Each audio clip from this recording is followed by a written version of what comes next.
আজকে হচ্ছে কিছু আমের আচার বানাবো। এটা সকাল সকাল ঘুম থেকে উঠে আমি চলে আসছি রান্নাঘরে। আমার সকাল ছাড়ার সময় নাই, এই জন্য আচারটা আমাকে সকালই করতে হবে।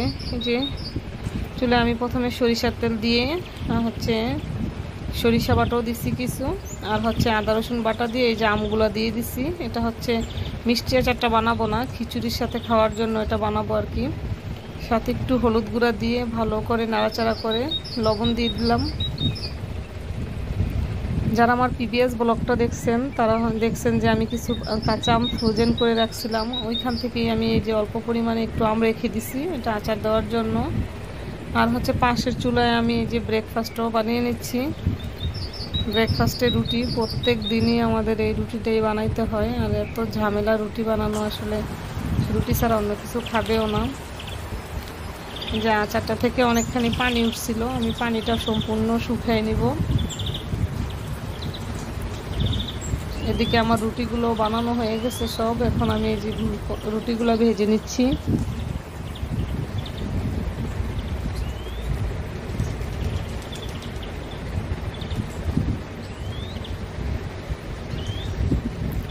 আসসালামু আলাইকুম everyone, welcome back to my channel.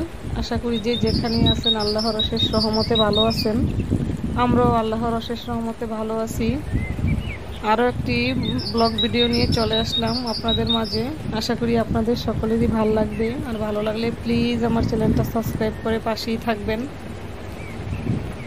এই যে আচারটা আমি সকালবেলা হচ্ছে এটা বানিয়ে রেখে চলে গেছিলাম স্কুলে, এটা সম্পূর্ণ ঠান্ডা হয়ে গেছে। এখন হচ্ছে বিকালবেলা, আগের একটুখানি এই বক্সটাতে আচার আছে, আমি ওই আচারটার সাথে এটা রেখে দিব। বেশি হয় নাই, এই বড় বক্সটাতে এক বক্স, আর ছোট একটা কফির বক্সে হয়েছে অল্প একটু আর কি।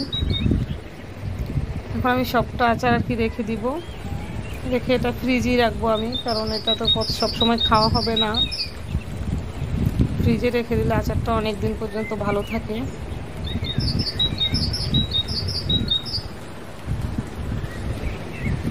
যে আমার সবগুলো আচার হচ্ছে বয়ামে ঢুকানো হয়ে গেছে, যে ওই বয়ামটা ভরে এখানে হচ্ছে ছোট কফির বয়ামটাতে অল্প একটু হয়েছে, এটা পুরোপুরি হয় নাই।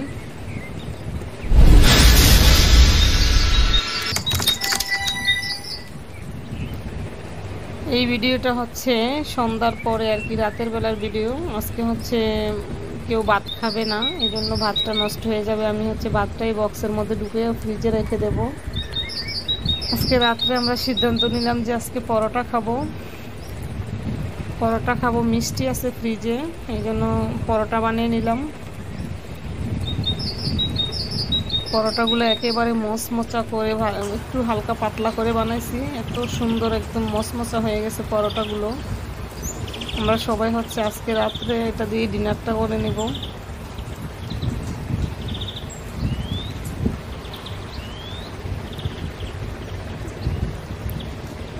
ভিডিওটা দেখতে দেখতে যদি ভিডিওর কোনো অংশ ভালো লেগে যায়, প্লিজ আমার চ্যানেলটা সাবস্ক্রাইব করে পাশেই থাকবেন। আর যারা অলরেডি সাবস্ক্রাইব করেছেন তাদেরকে জানাই অসংখ্য অসংখ্য ধন্যবাদ।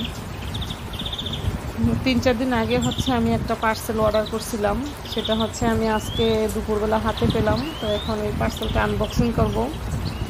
এখানে হচ্ছে আমি কিছু সাবান অর্ডার করছি অনলাইনে, যে ভাইরাল সাবান বলতে পারেন, এটা ফেসবুকে প্রচুর ভাইরাল। আমি এই সাবানটা এখনও ইউজ করি নাই, তো ওই দিন স্কুলে বসে বসে আমি সাবানটাও অর্ডার করে দিছিলাম। তো এখানে 4টা সাবান আছে, আমি এটা 4টা সাবান ইউজ করব না, কারণ আমাদের স্কুলের আরেক ম্যাডামও আর কি 2টা নিবে, আমি 2টা, এই জন্য আমরা 4টা সাবান অর্ডার করছি।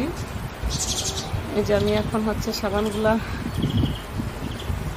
খুলে দেখছিলাম, প্যাকেটটা আগেই খোলা ছিল, আমি একটুখানি খুলে দেখে নিয়ে আসছিলাম। জানি না কেমন হবে, আমি এই প্রথম এটা ইউজ করব। সবাই সুস্থ থাকবেন, ভালো থাকবেন। ভিডিওটা এখানেই শেষ করছি। আল্লাহ হাফেজ।